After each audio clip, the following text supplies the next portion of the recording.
When I left corporations, early 1990s, I found myself in the high deserts of northern New Mexico, where I live today.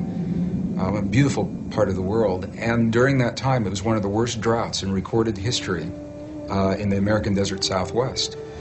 And a native friend called me one day, and he said, "Greg, would you like to join me at a place," and I love this language, he said, "a place where the skin between the worlds is really thin, to pray rain."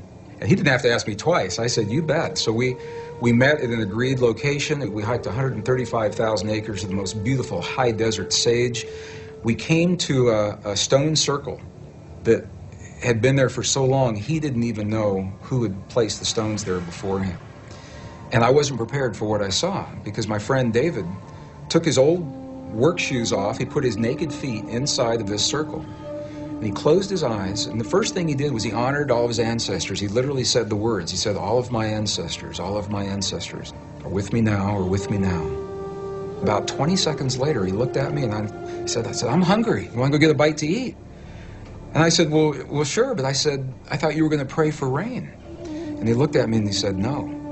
He said, "If I prayed for rain, rain could never happen. Because the moment we pray for something to occur, we've just implied, we've acknowledged it's not there now, and we may be empowering the very condition that we'd like to change."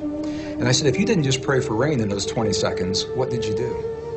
And he said, "When I closed my eyes," he said, "I felt the feeling of what it feels like to stand with my feet naked in the mud in our Pueblo village, and the mud's there because there's been so much rain."